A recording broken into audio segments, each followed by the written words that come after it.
family. Sudah 3 minggu ini Hendra pulang lebih malam dari biasanya. Ia selalu bilang lembur, rapat mendadak, atau urusan kantor yang tak bisa ditinggal. Rania percaya pada awalnya. Ia tahu pekerjaan Hendra memang sering menyita waktu. Tapi entah mengapa, sejak beberapa bulan terakhir, sikap suaminya terasa berbeda. Dulu, Hendra selalu menyempatkan waktu untuk makan malam bersama. Kalau terlambat, ia pasti memberi kabar. Kini tidak lagi. Bahkan ketika Rania menelepon, sering tak dijawab. Pesan hanya dibalas singkat, kadang malah diabaikan. Rania tidak ingin langsung berpikiran buruk. Ia hanya mengamati dulu. Tapi dari caranya bicara, cara memandang, bahkan cara memeluk anak-anak pun berubah. Seolah semuanya dilakukan setengah hati. "Mas, malam ini pulang jam berapa?" Tanya Rania suatu sore saat Hendra sedang bersiap ke kantor. "Belum tahu. Jangan tunggu.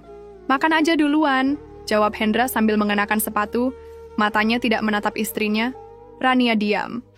Ia hanya mengangguk, lalu mengantar suaminya sampai pintu. Anak bungsu mereka, Naila, ikut berlari kecil dan memeluk kaki ayahnya.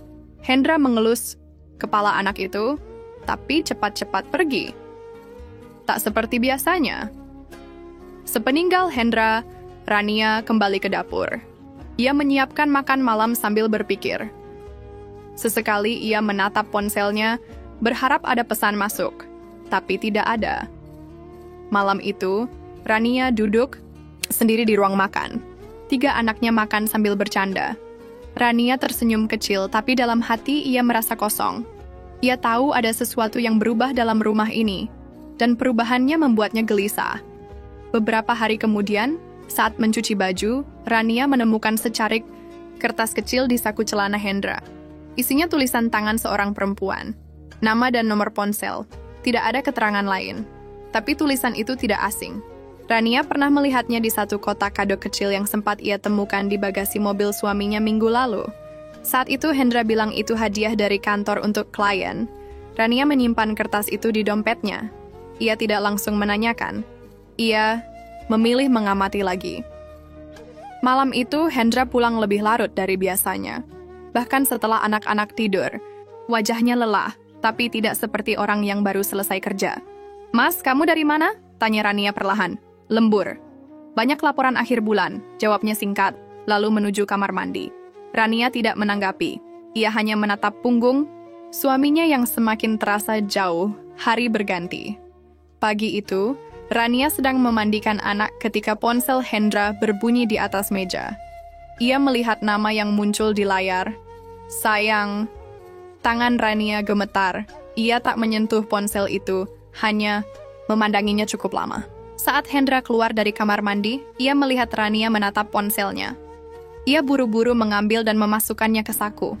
"Kamu ngapain lihat HP-ku?" Nada suara Hendra meninggi. "Aku nggak buka. Cuma lihat layar nyala," jawab Rania tenang. "Jangan suka kepo urusan orang. Aku capek, jangan nambah masalah." Hendra pergi begitu saja. Rania duduk lemas di tepi ranjang. Hatinya mulai pecah, tapi ia belum ingin ribut. Ia ingin memastikan lebih dulu sebelum bicara lebih lanjut. Hari-hari berikutnya Rania semakin memperhatikan pola Hendra. Waktu pulangnya, gelagatnya saat menjawab telepon, hingga senyumnya yang jarang muncul di rumah. Semua berbeda. Ia mencoba kuat. Ia tidak ingin anak-anak tahu masalah ini. Tapi ketegangan dalam rumah mulai terasa. Anak sulung mereka, Dika, mulai bertanya kenapa ayahnya sering pulang malam. Naila lebih sering merengek ingin tidur di peluk ayahnya. Dan si tengah Aurel mulai suka diam di kamar. Rania tahu ia tidak bisa diam terus. Tapi ia juga tidak ingin bertengkar di depan anak-anak. Suatu malam setelah anak-anak tidur, Rania bicara lagi pada Hendra. Kali ini dengan tenang. "Mas, aku tahu ada yang kamu sembunyikan. Aku nggak minta penjelasan panjang. Tapi aku istrimu. Aku berhak tahu." Hendra diam cukup lama.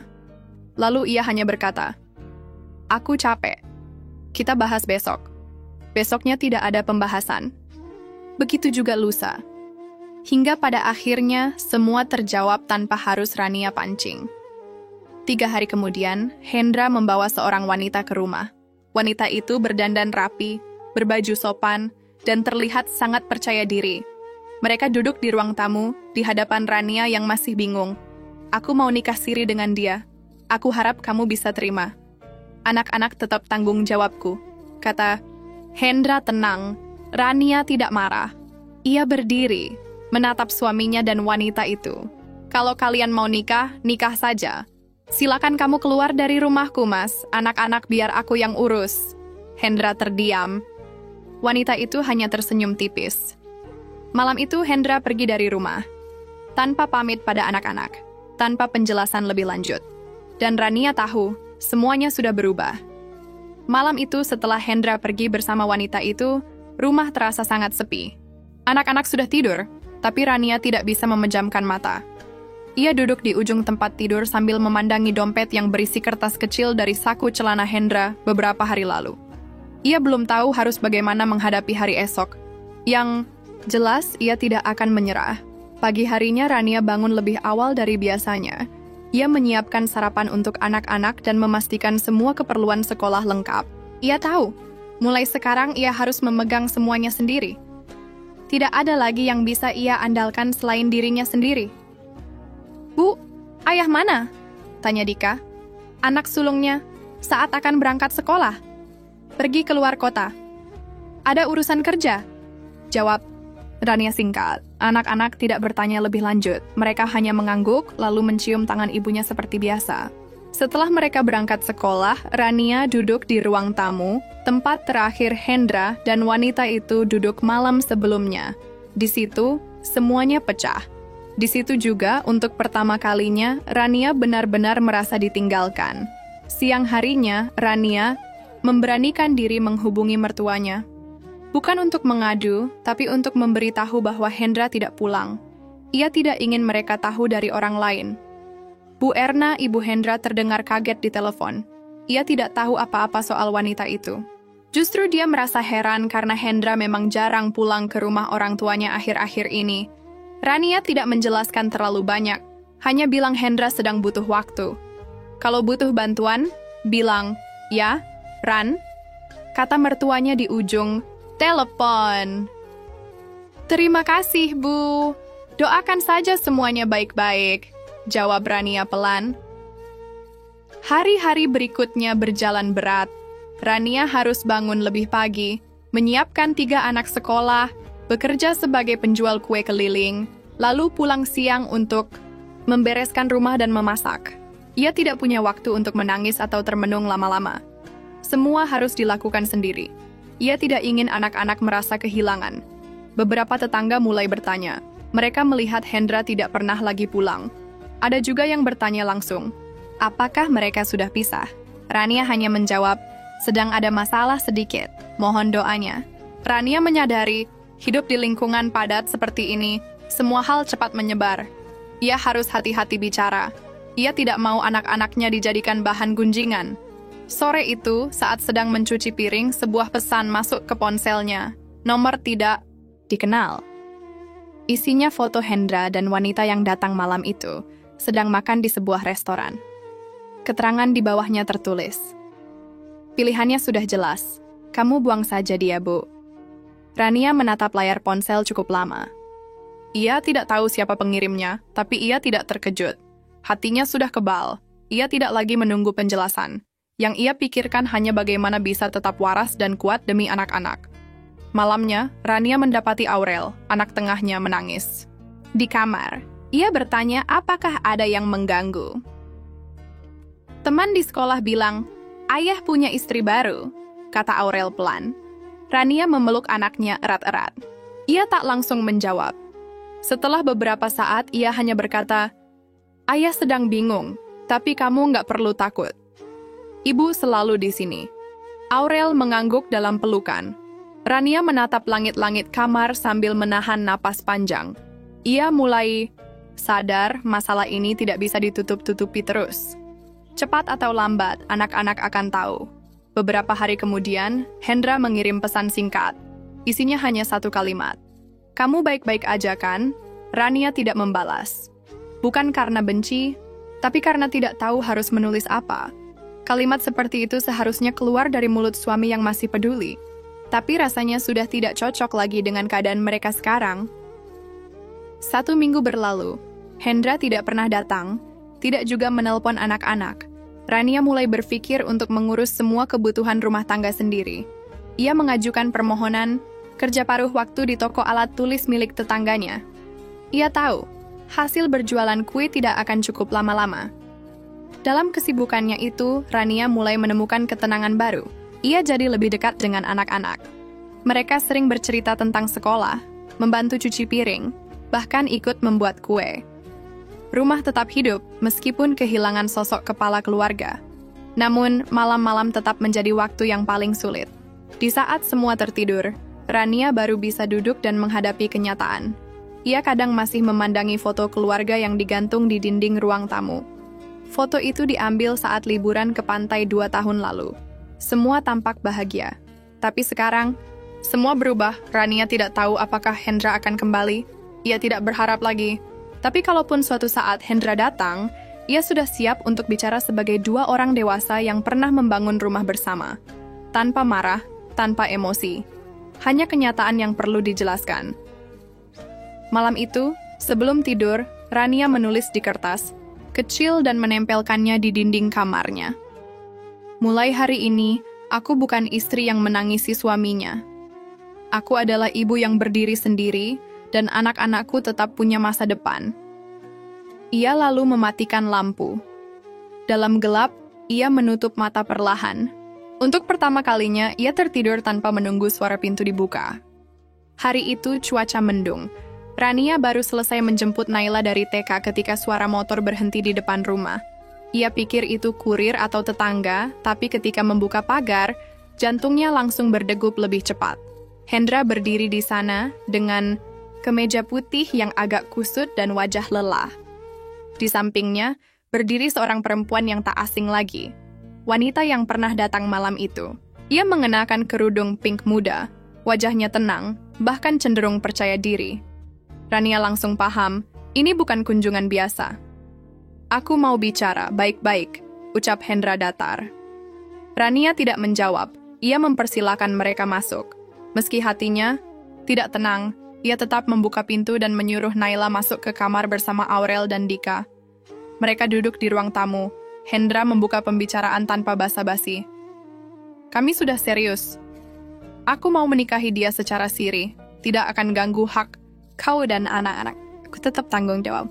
Perempuan di sampingnya menunduk sedikit, lalu mengangkat wajah sambil berkata, Saya tidak ingin mengambil apapun dari Mbak. Kami hanya ingin menjalani hidup kami sendiri. Rania menatap mereka bergantian. Ia tidak tahu harus merasa apa. Marah? Kecewa? Sedih? Tapi yang keluar dari mulutnya hanya satu kalimat. Kalau kalian mau nikah, nikah saja. Silakan kamu keluar dari rumahku, Mas. Anak-anak biar aku yang urus. Hendra terlihat kaget mendengar jawaban itu. Tapi ia tidak membantah. Ia hanya menghela napas, lalu berdiri.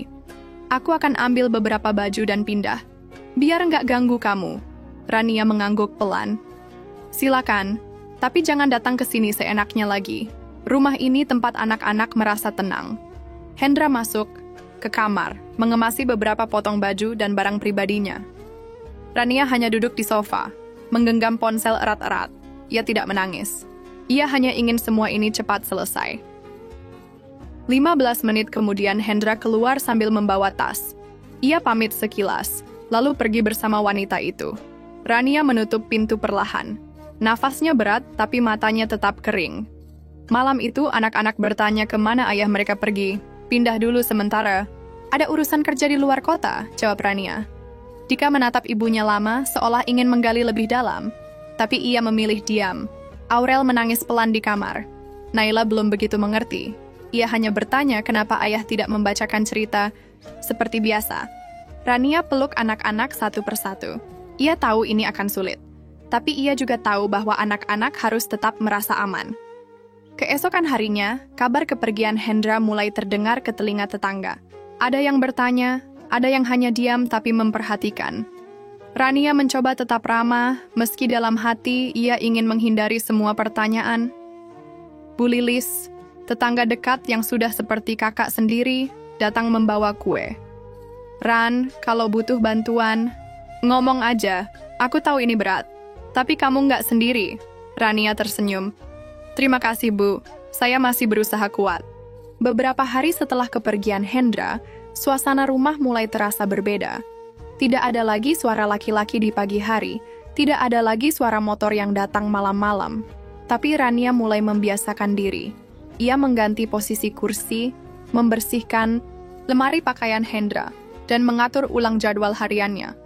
Pagi hingga siang, ia sibuk jualan kue dan mengantar anak. Sore hari membantu Dika dan Aurel mengerjakan PR. Malam, ia membaca buku pelajaran bersama mereka sebelum tidur. Rutinitas ini membuat pikirannya terisi, walau hatinya belum sepenuhnya sembuh. Namun tak semuanya berjalan lancar. Suatu malam, ketika Rania menjemput Naila dari tempat mengaji, ia bertemu seorang ibu yang menyindirnya. Kasian ya, suaminya kabur sama cewek lain. Kuat ya, Bu? Rania tidak menjawab. Ia hanya tersenyum dan berlalu. Tapi malam itu, saat anak-anak tidur, ia menangis dalam diam. Bukan karena hinaan orang, tapi karena luka itu ternyata masih basah. Beberapa minggu kemudian, Hendra mengirim pesan. Ia minta izin menjemput anak-anak untuk jalan-jalan. Rania berpikir lama sebelum menjawab. Ia akhirnya mengizinkan, tapi dengan syarat wanita itu tidak ikut. Hendra setuju. Hari Minggu, ia datang menjemput anak-anak dan mengajak mereka makan dan bermain. Rania tidak ikut. Ia hanya berdiri di depan pintu sambil melihat mobil Hendra menjauh. Selama beberapa jam itu, rumah benar-benar sepi. Tidak ada suara, tidak ada tawa anak-anak. Rania duduk di meja makan, memandangi piring-piring kosong. Saat anak-anak pulang sore hari, mereka bercerita panjang lebar. Naila menunjukkan boneka baru. Aurel cerita tentang es krim. Dika tidak banyak bicara, tapi matanya cerah. Rania mendengarkan dengan senyum, tapi saat ia sendirian di dapur, ia tahu bahwa hidupnya memang sudah bergeser jauh dari awal pernikahan dulu. Semua berubah, tapi ia harus tetap bertahan. Bukan demi Hendra, bukan demi nama baik, tapi demi 3 anak yang masih butuh pelukan, cerita, sebelum tidur, dan kehangatan rumah meski hanya dari satu orang tua. Sejak Hendra pergi dari rumah, hari-hari Rania berjalan dalam diam. Bukan karena ia tak mampu bicara, tapi karena tak ada lagi yang perlu ia jelaskan pada siapapun. Ia bangun lebih pagi dari biasanya, menyapu halaman sebelum azan subuh berkumandang, lalu langsung menyiapkan bekal anak-anak dan dagangan kuenya. Pukul 6 pagi, ia sudah mendorong gerobak kecil di ujung gang, menyapa ibu-ibu yang membeli sarapan. Sambil tersenyum, ia menawarkan pastel, risoles, dan bolu kukus yang ia buat sendiri malam sebelumnya. Tangannya sibuk, tapi pikirannya tetap ke anak-anak. Apakah mereka sarapan cukup? Apakah Dika membawa semua buku? Apakah Aurel masih kepikiran gosip teman sekolah? Jam 8, ia pulang untuk menjemur baju dan membereskan rumah. Setelah itu, ia langsung melanjutkan pekerjaan berikutnya. Mengemas pesanan kue ulang tahun untuk anak tetangga. Waktu berjalan cepat ketika tubuh sibuk, tapi hati Rania tetap terasa lambat menerima kenyataan. Kadang saat cuci piring sore hari, ia terdiam cukup lama sambil menatap sisa sabun di air bak. Setiap malam, setelah semua anak tertidur, Rania duduk sendirian di ruang tamu. Ia tidak menyalakan televisi. Ia hanya diam, menatap dinding atau membuka pesan-pesan lama dari Hendra yang masih tersimpan di ponselnya. Ia tahu tidak ada gunanya, tapi ia belum sepenuhnya bisa menghapus semuanya. Bukan karena ia masih cinta, tapi karena luka itu belum tertutup. Suatu malam Aurel mengetuk pintu kamarnya. "Bu, boleh tidur sama ibu?" Rania mengangguk. Mereka tidur berdampingan. Aurel memeluk ibunya erat-erat, lalu bertanya, "Ayah, kapan pulang?" Pertanyaan itu membuat napas Rania berhenti sejenak. Ia membelai rambut Aurel, lalu menjawab pelan, "Ayah lagi sibuk, sayang. Tapi kamu nggak usah khawatir. Ibu selalu ada di sini." Aurel tidak bertanya lagi. Tapi dari caranya memeluk, Rania tahu anak itu butuh sosok ayah, sama seperti adik dan kakaknya. Anak-anak berusaha kuat, tapi mereka tetap butuh pelukan dari dua sisi. Beberapa hari kemudian, wali kelas Dika mengundang Rania ke sekolah. Bukan karena masalah besar, tapi karena Dika mulai sering melamun di kelas dan tidak fokus belajar. Rania menunduk saat mendengarnya. Ia tahu ini dampak dari rumah yang tak lagi utuh, tapi ia tidak ingin menyalahkan siapapun. Dika anak yang baik, Dia pintar, tapi mungkin sedang perlu perhatian lebih, ucap wali kelas itu. Dalam perjalanan pulang, Rania menggenggam tangan Dika erat-erat. Mereka tidak bicara, tapi kebersamaan itu lebih berarti dari 1000 kata. Sesampainya di rumah, Rania menyiapkan camilan, lalu duduk menemani Dika belajar. Ia berusaha mengisi kekosongan yang ditinggalkan ayahnya. Sementara itu, pengeluaran rumah, tangga semakin terasa. Tabungan mulai menipis. Biaya sekolah, listrik, makan, dan kebutuhan sehari-hari membuat Rania harus berpikir lebih keras. Ia akhirnya menerima tawaran Bu Wati, pemilik toko alat tulis, untuk membantu menjaga toko di jam kosong. Dari pukul 2 siang sampai 4 sore, setelah membereskan rumah dan anak-anak sekolah, Rania duduk di balik meja kasir toko. Ia tak banyak bicara, hanya melayani pembeli dengan ramah. Gaji tidak besar, tapi cukup membantu. Ia tetap bersyukur, karena setidaknya masih bisa bertahan. Suatu sore, saat Rania sedang di toko, seorang wanita datang membeli buku tulis. Wanita itu sempat menatap Rania agak lama, lalu berkata, "Mbak Rania, ya? Istri Pak Hendra?" Rania menoleh cepat. "Iya, saya." Wanita itu tersenyum kaku. "Saya temannya Pak Hendra. Saya sering lihat Mbak di Facebook. Kuat." "Ya Mbak, salut." Rania hanya mengangguk. Ia tidak ingin memperpanjang obrolan, tapi malam itu ia pulang dengan hati yang berat, bukan karena ucapan wanita itu, tapi karena tahu bahwa hidupnya memang sudah jadi bahan pembicaraan. Ia tak bisa melarang orang berkomentar, tapi ia bisa memilih untuk tidak peduli. Beberapa malam setelahnya, Hendra kembali menghubungi. Kali ini, ia minta bertemu, katanya hanya sebentar, ingin bicara baik-baik. Rania menolak. Ia bilang, kalau memang penting, Hendra bisa bicara lewat telepon. Tapi Hendra tetap memaksa. "Aku cuma mau tahu kabar anak-anak, nggak lebih." Rania akhirnya mengizinkan, tapi dengan syarat. Hanya Hendra yang boleh datang, tanpa wanita itu. Hendra setuju. Hari Sabtu sore, Hendra datang ke rumah. Ia duduk di ruang tamu, menatap sekeliling dengan raut wajah canggung.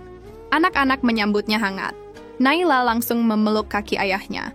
Aurel dan Dika tersenyum, tapi tak seceria biasanya. Hendra bicara dengan anak-anak selama 1 jam. Ia menanyakan sekolah, kegiatan, dan makanan favorit mereka. Rania hanya mengamati dari dapur, tidak ikut duduk. Setelah Hendra pamit, anak-anak terlihat senang, tapi Rania tidak berkata apa-apa. Ia hanya mengunci pintu dan melanjutkan mencuci piring. Malam itu Dika bilang, "Bu, ayah tadi beda ya? Kayak malu-malu." Rania mengangguk kecil. Mungkin karena dia sadar ada yang dia tinggalkan. Dika tidak bertanya lagi. Ia hanya menatap ibunya lama. Lalu pelan-pelan, ia berkata, "Ibu jangan sedih ya, kita masih lengkap kok." Kata-kata itu membuat dada Rania terasa hangat. Ia mengelus kepala Dika dan berkata, "Terima kasih, Nak. Ibu janji akan terus jaga kalian." Sudah hampir 2 bulan sejak Hendra meninggalkan rumah. Rania mulai terbiasa menjalani semuanya sendiri. Pagi hari mengurus anak-anak, siang berjualan, dan membantu di toko alat tulis, malam mendampingi anak-anak belajar, lalu menyelesaikan pesanan kue. Rutinitas itu menuntut tenaga, tapi membuat pikirannya tetap sibuk. Namun hari itu, saat Rania sedang duduk di teras rumah sambil menempel label pesanan bolu kukus, Bu Lilis datang dengan wajah agak serius. "Ran, aku tadi ke pasar, ketemu sepupunya." "Mbak Lia, kamu tahu Mbak Lia yang kerja di bank dekat alun-alun?" Rania mengangguk pelan. "Ya, pernah dengar. Kenapa, Bu?" Dia cerita soal Hendra. Katanya beberapa kali lihat dia di kafe dekat situ, duduk bareng perempuan yang waktu itu kamu ceritain. Rania tidak langsung bereaksi. Ia tetap menempel label dengan tenang. Tapi dalam hati, ada perasaan yang sulit dijelaskan. Ia tidak terkejut, tapi tetap saja mendengar kabar itu membuat dadanya sesak. Katanya sih mereka sekarang tinggal di rumah kontrakan di belakang toko elektronik. Tapi Hendra kelihatan nggak begitu ceria. Lanjut Bu Lilis. Rania hanya mengangguk. "Terima kasih Bu, sudah cerita. Saya nggak apa-apa." Bu Lilis menatapnya prihatin. "Kalau butuh tempat curhat, kamu tahu rumahku selalu terbuka ya." Setelah Bu Lilis pulang, Rania duduk lebih lama dari biasanya. Angin sore yang berhembus pelan terasa lebih dingin. Ia memandangi jemuran baju anak-anak yang bergoyang pelan. Ia tahu, informasi tadi seharusnya tak perlu membuatnya goyah. Tapi hati manusia tetaplah hati. Ada bagian yang belum sepenuhnya pulih, meski mulut sudah berkata ikhlas. Malamnya, setelah anak-anak tidur, Rania membuka ponselnya. Ia membuka media sosial Hendra. Akunnya masih aktif. Foto profil masih sama, foto keluarga mereka bertiga. Tapi sudah lama tidak ada unggahan baru. Tanpa sengaja, ia melihat kolom komentar di unggahan lama Hendra. Beberapa komentar dari teman-temannya, bahkan ada yang bertanya, "Kapan ngajak istri baru ke sini, Indra?" Rania menutup layar ponsel pelan-pelan. Ia menghela napas panjang. Ia tidak menangis, tidak juga marah. Tapi ada rasa yang sulit diungkap. Rasa ditinggalkan, lalu dibicarakan seperti barang lama yang sudah tak dipakai. Besoknya, saat Rania di toko alat tulis, seorang ibu pelanggan datang membeli buku gambar. Setelah selesai membayar, ia menatap Rania dan berkata, "Mbak kuat banget." "Ya, saya dengar suaminya nikah lagi." Rania hanya tersenyum kecil. "Saya cuma fokus sama anak-anak sekarang, Bu." Ibu itu tertawa kecil, lalu pamit pergi. Tapi ucapan tadi masih tertinggal di kepala Rania. Ia tidak suka jadi bahan obrolan, tapi ia juga tidak bisa melarang mulut orang. Sepulang dari toko, ia memeluk Naila lebih lama dari biasanya. Anak kecil itu masih belum mengerti sepenuhnya apa yang sedang terjadi. Tapi pelukan dan tawa polosnya selalu jadi penawar terbaik di tengah tekanan hidup. Beberapa hari kemudian, Hendra kembali mengirim pesan. Kali ini lebih panjang. "Aku minta maaf. Aku tahu aku salah.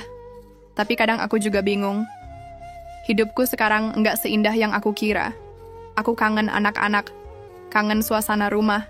Tapi aku juga enggak bisa ninggalin orang yang sudah banyak bantu aku sekarang." Rania membaca pesan itu berulang kali.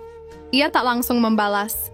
Ia tahu Hendra sedang galau, tapi ia juga tidak ingin dijadikan tempat pelarian setiap kali masalah datang. Ia tahu posisinya sebagai ibu dari anak-anak. Tapi ia bukan tempat pulang yang bisa ditinggal seenaknya lalu diminta kembali. Akhirnya malam itu ia membalas singkat. "Aku tidak pernah larang kamu bertemu anak-anak, tapi jangan ganggu ketenangan kami dengan ketidakpastianmu." Hendra tidak membalas lagi malam itu. Tapi pesan itu cukup untuk membuat Rania yakin bahwa keputusannya selama ini tidak salah. Ia memilih menjaga harga dirinya. Ia tidak ingin jadi perempuan yang setengah-setengah. Dihormati hanya kalau dibutuhkan. Hari-hari berikutnya, Rania lebih sibuk dari biasanya. Pesanan kue bertambah. Bu Wati menambah jam kerjanya di toko.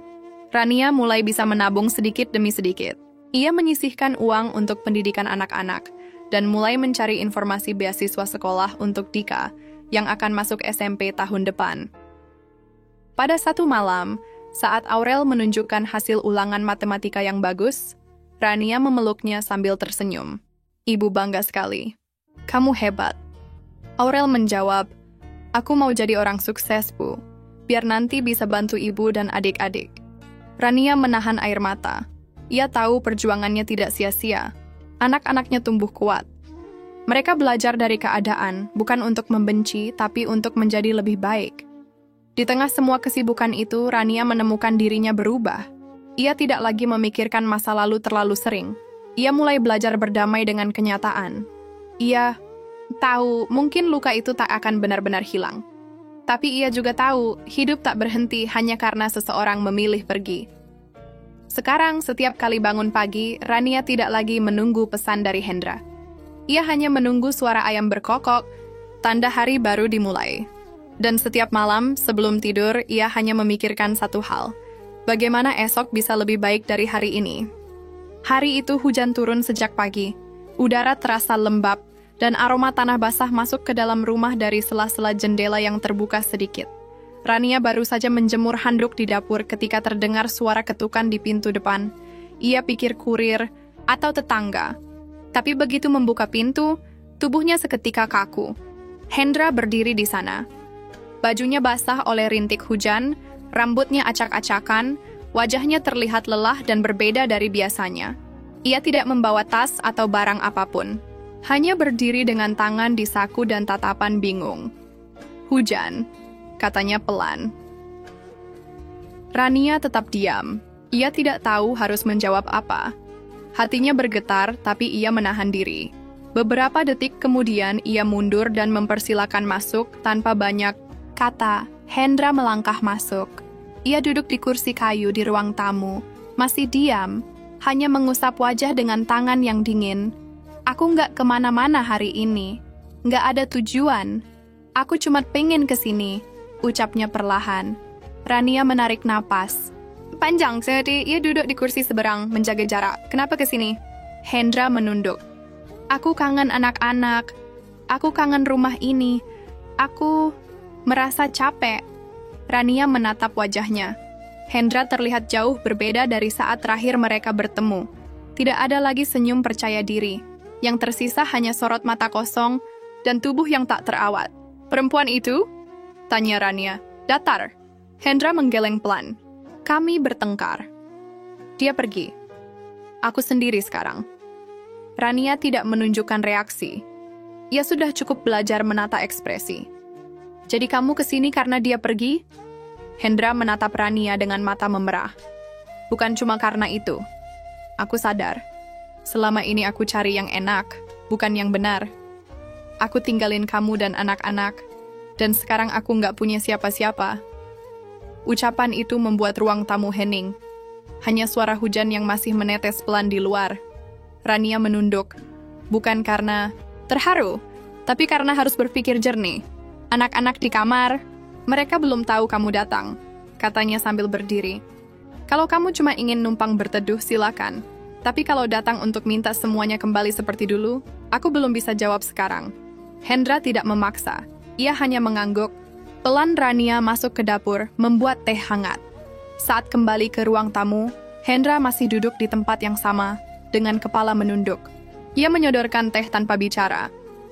Lalu masuk ke kamar, menenangkan diri. Malam itu Rania tidak bisa tidur. Pikirannya sibuk menimbang semua yang telah terjadi. Hendra memang ayah dari anak-anaknya, tapi ia juga orang yang pernah mengabaikan mereka. Tidak mudah untuk menerima kembali orang yang dulu meninggalkan tanpa berpikir panjang. Pagi harinya, Naila keluar dari kamar lebih dulu dan berteriak senang melihat ayahnya di ruang tamu. "Yah, ayah pulang," katanya riang, memeluk Hendra tanpa ragu. Aurel dan Dika menyusul. Mereka kaget, tapi tidak menolak kehadiran ayah mereka. Wajah Dika agak canggung, tapi ia tetap menyapa. Aurel hanya diam sambil duduk di samping Naila. Anak-anak masih menyimpan rindu, meski mereka belajar menyembunyikannya. Rania memperhatikan semua itu dari balik pintu dapur. Ia tahu, hubungan ayah dan anak memang tidak bisa diputus begitu saja. Tapi kehangatan sesaat itu tak cukup untuk menghapus semua luka. Setelah anak-anak berangkat sekolah, Rania dan Hendra duduk berdua di dapur. Kali ini lebih tenang. "Aku nggak minta semuanya langsung kembali. Aku cuma minta waktu untuk membuktikan kalau aku bisa berubah," kata Hendra. "Berubah bukan buat aku, tapi buat dirimu sendiri," jawab Rania. Hendra mengangguk. "Aku tahu, dan aku siap. Aku akan tinggal di luar dulu. Nggak akan ganggu kamu dan anak-anak." Rania berpikir sejenak. "Terserah kamu, tapi jangan buat mereka kecewa lagi. Sekali mereka kehilangan kepercayaan, akan susah dikembalikan." Hari itu, Hendra membersihkan halaman rumah. Ia mengecat pagar yang mulai berkarat. Malamnya, ia ikut menemani Dika belajar. Ia tidak banyak bicara tapi mencoba hadir. Rania tetap menjaga jarak, tapi ia juga tidak melarang. Beberapa hari berlalu, Hendra konsisten datang tiap pagi, membantu antar anak-anak ke sekolah, lalu pulang ke tempat tinggal sementaranya. Ia tidak lagi mengeluh. Ia tidak meminta apa-apa. Ia hanya hadir, mencoba menjadi ayah yang semestinya.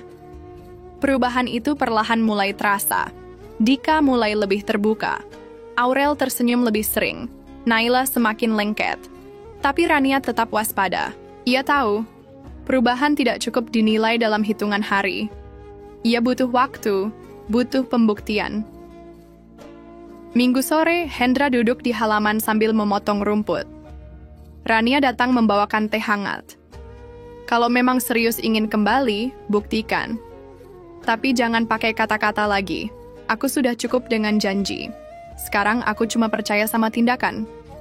Hendra mengangguk. Wajahnya tidak secerah dulu, tapi kali ini lebih tenang. Ia memandang Rania sambil berkata, "Aku akan jalani semua prosesnya. Sekarang aku tahu, rumah ini bukan tempat tinggal saja. Rumah ini tempat aku seharusnya belajar jadi manusia." Rania tidak menjawab. Ia hanya duduk di kursi sebelah, memandangi langit sore yang perlahan cerah. Sudah lebih dari 2 minggu sejak Hendra kembali muncul di rumah itu. Ia belum tinggal bersama mereka, tapi setiap hari datang pagi-pagi untuk mengantar anak-anak ke sekolah, lalu membantu menyapu halaman, mengecat pagar, atau sekadar memperbaiki kran bocor. Rania memperhatikan semua itu tanpa banyak komentar. Ia tidak mau cepat menilai. Suatu pagi, ketika sedang menyiapkan bekal sekolah anak-anak, Rania melihat Hendra membantu Dika menyisir rambut adiknya. Pemandangan itu terasa asing, tapi juga hangat. Dulu, Hendra nyaris tak pernah menyentuh urusan rumah seperti itu. Tapi sekarang ia melakukannya tanpa diminta. "Sudah selesai? Nanti telat loh," ucap Hendra lembut pada Aurel. Anak itu mengangguk, sambil tersenyum. Rania menahan diri untuk tidak terlalu larut dalam suasana itu. Ia tahu, perubahan bisa jadi nyata, tapi juga bisa hanya sementara. Dan ia tidak mau terjebak harapan yang membuatnya patah lagi. Setelah anak-anak berangkat sekolah, Hendra duduk di teras rumah sambil membersihkan pot bunga. Rania keluar membawakan segelas teh. "Mas, aku mau tanya sesuatu." Hendra menoleh cepat. "Ya? Kenapa kamu dulu pergi begitu saja, tanpa bicara panjang?" Hendra diam beberapa saat. Ia menatap tanah lalu menjawab, "Waktu itu, aku pikir hidupku bisa lebih tenang kalau aku pergi. Aku merasa bosan, merasa capek dengan rutinitas. Aku kira perempuan itu bisa bikin semuanya lebih mudah." "Dan sekarang?" tanya Rania, tanpa emosi. "Sekarang aku sadar aku salah. Hidup nggak jadi lebih tenang, justru lebih kacau. Aku baru tahu, rumah yang aku tinggalkan justru tempat yang paling menenangkan." Rania hanya mengangguk kecil. Ia tidak ingin jawaban panjang. Yang ia butuhkan adalah konsistensi. Hari-hari selanjutnya, Hendra mulai ikut kegiatan di masjid lingkungan. Ia membantu bersih-bersih tiap Jumat pagi, dan mulai ikut pengajian bapak-bapak tiap Sabtu malam. Warga sekitar memperhatikan perubahan itu, ada yang memuji, ada yang sinis. Tapi Hendra tetap datang dan menyapa semua orang dengan sopan. Bu Lilis, yang rumahnya persis di samping, sempat datang ke rumah dan bertanya langsung pada Rania. "Ran, kamu beneran kasih kesempatan lagi ke Mas Hendra?" "Aku belum kasih apa-apa, Bu. Aku cuma biarkan dia membuktikan diri.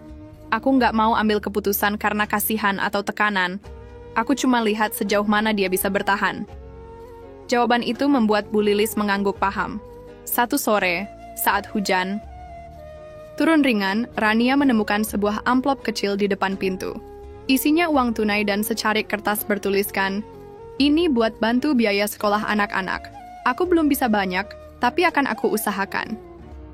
Rania tidak langsung tahu siapa pengirimnya, tapi ia mengenali tulisan tangan Hendra. Ia menyimpan uang itu tanpa komentar. Ia tidak akan menolak niat baik, tapi juga tidak akan menjadikannya alasan untuk luluh. Malamnya, setelah anak-anak tidur, Hendra duduk di beranda belakang. Rania keluar membawakan minuman hangat. Mereka duduk tanpa banyak bicara. "Terima kasih, sudah nggak ngusir aku," kata Hendra pelan. "Aku nggak ngusir karena kamu ayah anak-anak.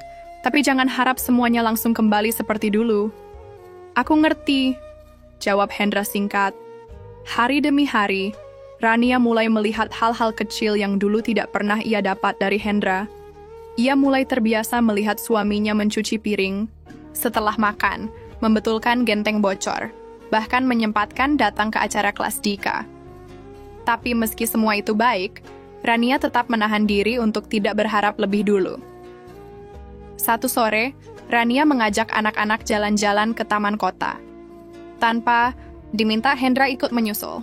Ia membelikan es krim, ikut bermain bola bersama Dika, dan menggendong Naila yang kelelahan. Dari jauh, beberapa orang memperhatikan keluarga kecil itu dengan pandangan berbeda. Rania melihat semua itu seperti orang luar. Ia masih bertanya dalam hati. Ini perubahan yang tulus atau hanya bagian dari rasa bersalah? Malam harinya, Rania mendengar percakapan Hendra dan Dika dari balik dinding kamar. "Ayah dulu salah ya?" tanya Dika pelan. "Iya, ayah salah," jawab Hendra. "Kamu sayang?" "Ibu, enggak." Hendra tidak langsung menjawab, tapi setelah beberapa detik ia menjawab pelan, "Sayang, tapi ayah belum pantas bilang itu sekarang." Rania menahan napas. Jawaban itu jujur, dan untuk pertama kalinya, Rania merasa sedikit lega. Hendra tidak sedang memaksa segalanya kembali, tapi berusaha pelan-pelan. Beberapa hari kemudian, Hendra pamit untuk pulang ke tempat kontrakannya lebih awal. Ia bilang harus mengejar pekerjaan baru dari kenalan lamanya. Rania mengangguk, lalu mengantar sampai pagar. Sebelum pergi, Hendra berkata, "Aku tahu nggak semua bisa aku ubah dalam sekejap, tapi aku serius, Ran. Aku nggak mau ulangi semua kesalahan itu lagi. Kali ini, aku cuma mau jadi bagian yang baik dari hidup kamu dan anak-anak." Rania menatap Hendra tanpa banyak kata. Ia hanya menjawab singkat, "Buktikan terus, Mas. Aku akan lihat." Setelah Hendra pergi, Rania masuk ke rumah, duduk di ruang tamu yang kini kembali hidup. Bukan karena suara laki-laki di dalamnya, tapi karena keheningan yang tidak lagi terasa sepi. Ia tahu jalannya masih panjang, tapi sekarang ia tidak takut lagi untuk melangkah. Sejak percakapan terakhir mereka di pagar rumah, Rania semakin hati-hati menilai langkah Hendra. Ia tak lagi memikirkan masa lalu yang menyakitkan, tapi ia juga belum siap menerima sepenuhnya. Setiap perubahan yang Hendra tunjukkan, ia lihat dengan mata terbuka, bukan hati yang terburu-buru. Hari-hari berjalan seperti biasa. Hendra tetap datang pagi hari, membantu antar anak-anak ke sekolah, lalu bekerja di proyek renovasi rumah seorang tetangga. Sore hari, ia membantu di masjid atau menyapu halaman rumah Rania. Ia tidak pernah mengeluh, bahkan ketika hujan deras dan bajunya basah, ia tetap datang. Suatu sore, Bu Wati, pemilik toko tempat Rania bekerja, memanggilnya ke belakang toko.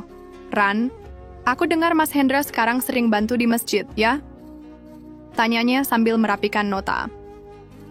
Rania mengangguk. "Iya, Bu, dia lagi banyak berubah."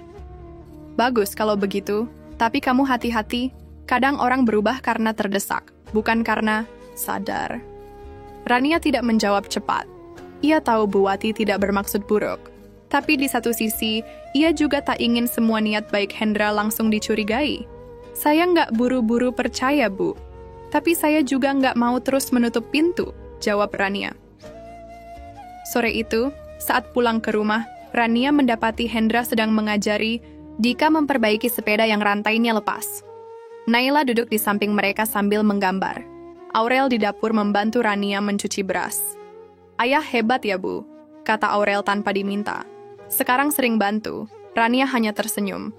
Semoga terus begitu. Malamnya, saat anak-anak sudah tidur, Rania duduk di ruang tamu sambil membaca pesan masuk di ponselnya.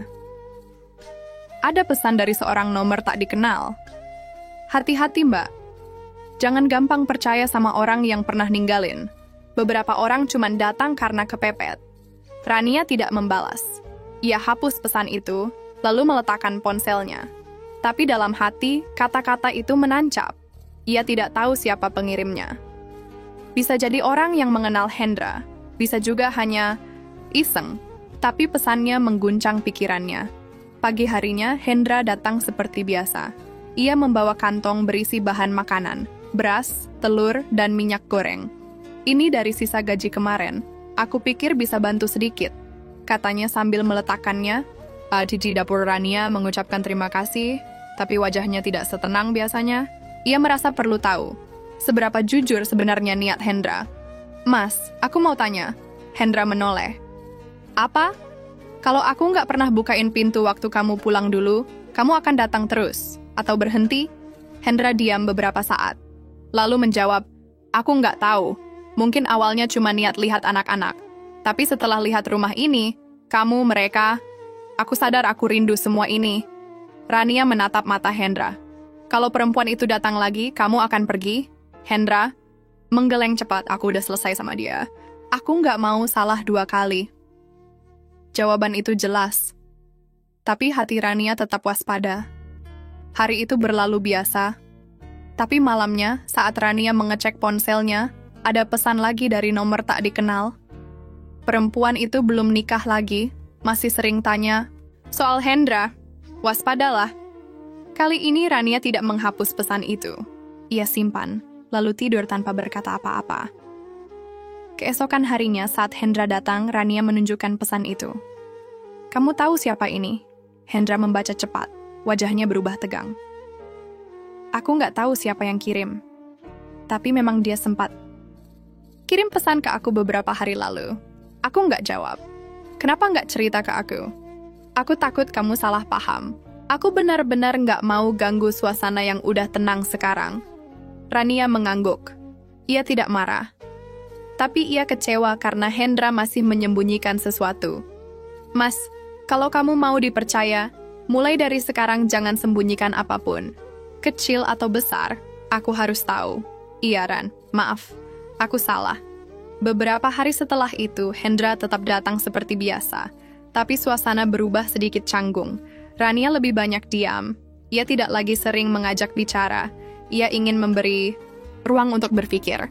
Bukan untuk kembali menjauh, tapi untuk melihat dengan lebih jernih. Sabtu sore, Rania mengajak anak-anak ke pengajian ibu anak di masjid. Hendra ikut menemani. Di sana, salah satu ustazah bercerita tentang kesabaran seorang istri dalam mendampingi suami yang salah jalan. Cerita itu sederhana, tapi menyentuh. Rania tidak menangis, tapi di dadanya ada perasaan campur aduk. Ia merasa sedang diuji, antara membuka pintu untuk orang yang ingin berubah, atau menutupnya karena takut terluka lagi.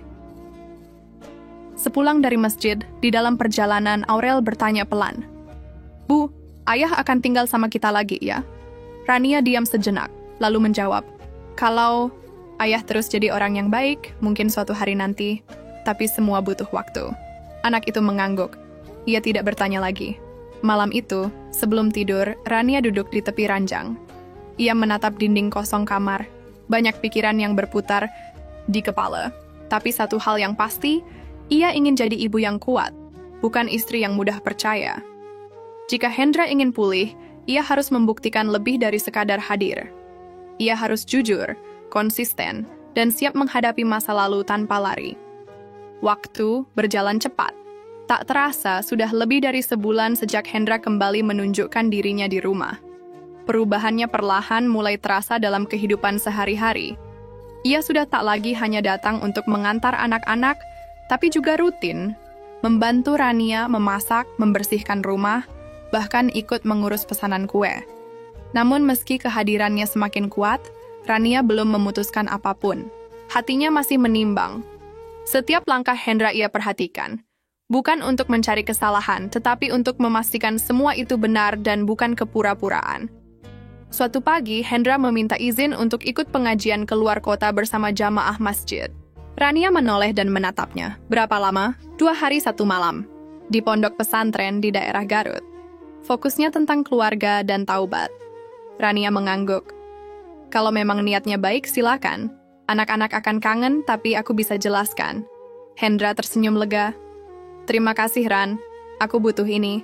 Selama Hendra pergi, rumah terasa berbeda.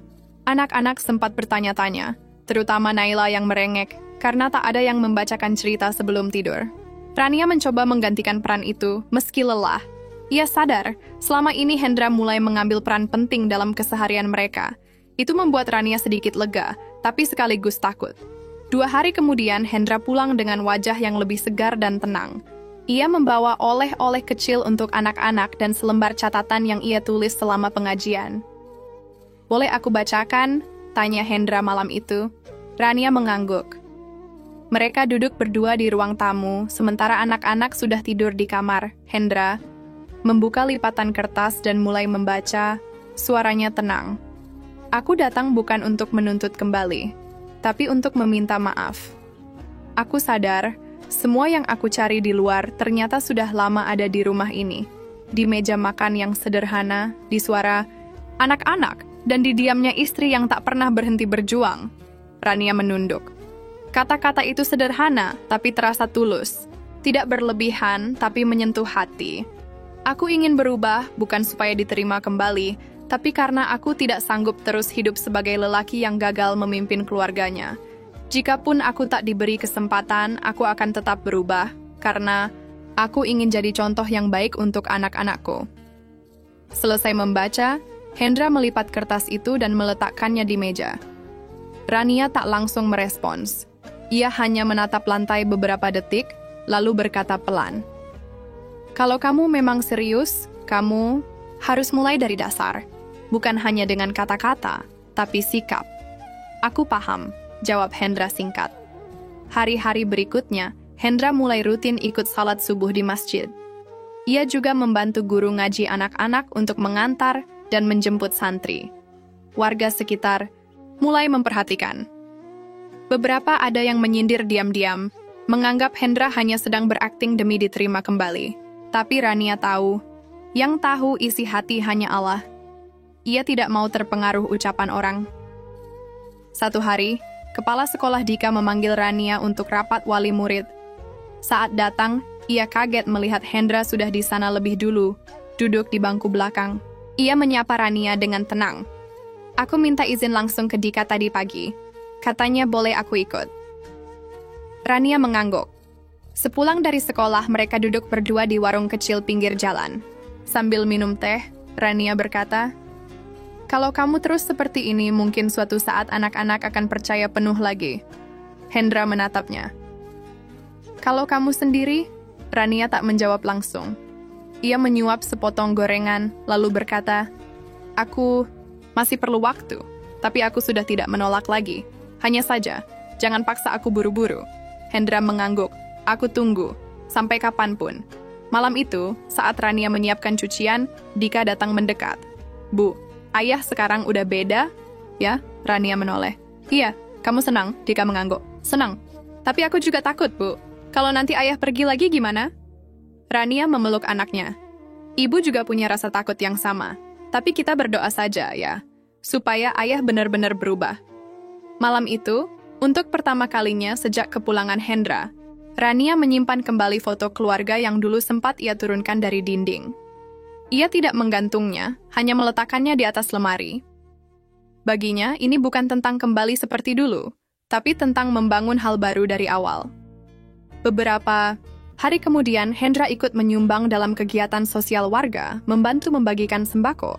Ia tidak membawa nama siapapun. Ia hanya datang, ikut angkat karung, dan menyalurkan bantuan. Saat Rania melihat dari kejauhan, ia tahu, perubahan ini tidak terjadi karena tekanan, tapi karena kesadaran. Perlahan, Rania mulai membuka hati. Ia belum bilang iya, tapi ia tidak lagi menutup kemungkinan. Musim hujan sudah hampir berganti. Langit mulai sering cerah dan udara pagi di sekitar rumah Rania tak lagi terlalu dingin. Di teras kecil itu, suara tawa anak-anak kembali terdengar. Naila sedang bermain lompat tali, sementara Aurel membantu Hendra menyiram tanaman. Dika duduk di meja sambil menyusun mainan robot dari kardus bekas. Rania menyapu lantai ruang tamu. Sesekali ia melirik keluar, melihat suasana rumah yang semakin hidup. Hatinya lebih tenang. Ia tidak lagi merasa ragu seperti beberapa minggu lalu. Perubahan yang ia lihat pada Hendra bukan lagi sekadar ucapan, tapi sudah menjadi kebiasaan. Pagi itu setelah semua pekerjaan rumah selesai, Hendra duduk di meja makan. Ia mengajak Rania bicara. "Ran, aku tahu kamu belum pernah benar-benar jawab, tapi boleh aku tanya lagi sekarang?" Rania duduk di seberangnya. "Tanya apa?" "Boleh nggak? Aku tinggal di rumah ini lagi? Bukan cuma datang tiap hari, tapi benar-benar pulang." Rania terdiam beberapa saat. Ia menunduk, lalu mengangkat wajah perlahan. "Aku nggak mau kita kembali dengan cara yang salah. Kalau kamu datang lagi sebagai suami, aku mau kita mulai dari nol. Bukan lanjut dari yang dulu." Hendra mengangguk. "Aku setuju, mulai dari nol. Aku siap." Hari itu, Rania menyiapkan satu kamar untuk Hendra. Bukan di kamar lama mereka, tapi kamar kosong yang dulu hanya dipakai menyimpan barang. Ia ingin semuanya dimulai dengan pelan, tidak langsung kembali seperti dulu. Ia tidak ingin anak-anak bingung, atau dirinya terburu-buru memaafkan tanpa benar-benar yakin. Malam pertama Hendra tidur di rumah lagi. Suasana agak canggung. Tapi anak-anak justru terlihat lebih senang. Naila minta dibacakan cerita sebelum tidur oleh Hendra. Aurel mengajak ayahnya berdiskusi soal tugas sekolah. Bahkan Dika, yang biasanya pendiam, mulai sering mendekati ayahnya dan bertanya banyak hal. Rania memandangi semua itu dari dapur. Ia tahu, luka di hatinya memang belum hilang sepenuhnya. Tapi melihat anak-anak sebahagia itu, ia yakin satu hal, ia tidak menyesal memberi Hendra kesempatan. Hari-hari berjalan lebih ringan. Hendra mulai lebih aktif membantu Rania, bukan hanya soal rumah, tapi juga urusan penghasilan. Ia mendapat pekerjaan tetap sebagai tukang renovasi bangunan, dan uang hasil kerja itu digunakan untuk membantu biaya sekolah anak-anak serta belanja rumah tangga. Satu sore, saat Rania sedang membuat adonan kue, Hendra duduk di sampingnya, mengupas bawang untuk masakan malam. Dulu aku nggak tahu, hal-hal kecil seperti ini bisa bikin tenang, kata Hendra sambil tersenyum. Rania menoleh sebentar. Karena dulu kamu nggak pernah mencoba bertahan. Hendra mengangguk. Sekarang aku tahu kenapa dulu aku gagal. Karena aku terlalu banyak cari enaknya, bukan tanggung jawabnya. Setelah beberapa minggu tinggal bersama, Rania mulai membuka lemari lama mereka. Ia menyortir pakaian yang dulu sempat ia singkirkan, termasuk baju-baju Hendra. Ia mencucinya pelan-pelan, dan saat menjemur, ia menyadari bahwa proses memaafkan memang tidak bisa dipaksakan. Tapi bukan berarti tidak bisa dilakukan. Pada akhir pekan, Rania dan Hendra mengajak anak-anak ke taman kota. Mereka membawa bekal nasi goreng, bermain bola, dan duduk di rumput sambil bercanda. Tidak ada pembicaraan tentang masa lalu. Semua fokus pada hari ini dan hari esok. Di perjalanan pulang, Naila tertidur di pangkuan Rania di dalam mobil. Aurel memeluk lengan ayahnya, dan Dika duduk tenang sambil tersenyum kecil. Di momen itu, Rania tahu rumah yang ia jaga selama ini akhirnya kembali utuh. Bukan karena semuanya sempurna, tapi karena semuanya saling berusaha. Malamnya, sebelum tidur, Hendra mengetuk pintu kamar Rania. Aku tahu belum saatnya tidur sekamar lagi, tapi aku mau bilang satu hal. Apa? Terima kasih. Karena nggak cuma buka pintu rumah, tapi juga hati. Rania tersenyum. Kalau kamu bisa jaga semua ini, pintu itu nggak akan pernah kututup lagi. Beberapa bulan berlalu. Kehidupan, keluarga mereka perlahan kembali stabil. Anak-anak tumbuh dengan semangat, dan rumah kembali terisi dengan suara riuh canda tawa. Rania tak lagi menghabiskan malam dengan rasa sepi. Ia tidak lagi menebak-nebak isi hati Hendra. Ia melihat dengan mata kepala sendiri bahwa lelaki itu sedang bersungguh-sungguh memperbaiki kesalahannya. Pada suatu pagi, saat sarapan bersama, Dika berkata sambil tertawa kecil, "Dulu rumah kita sepi banget ya, sekarang jadi rame." Rania menatap Hendra lalu menatap anak-anaknya. Karena dulu banyak yang hilang, tapi sekarang sudah kembali. Hendra menambahkan, dan akan aku jaga supaya nggak hilang lagi. Rania tahu perjalanan ini masih panjang. Akan ada hari susah, akan ada perbedaan. Tapi sekarang mereka sudah belajar bagaimana bertahan. Bukan dengan janji, tapi dengan tindakan. Hari itu, rumah mereka kembali penuh suara. Suara anak-anak, suara masakan di dapur, suara doa di waktu maghrib, dan suara tawa yang tak lagi dibuat-buat. Suara yang menandakan rumah itu hidup, bukan karena sempurna, tapi karena semua yang ada di dalamnya memilih saling menjaga.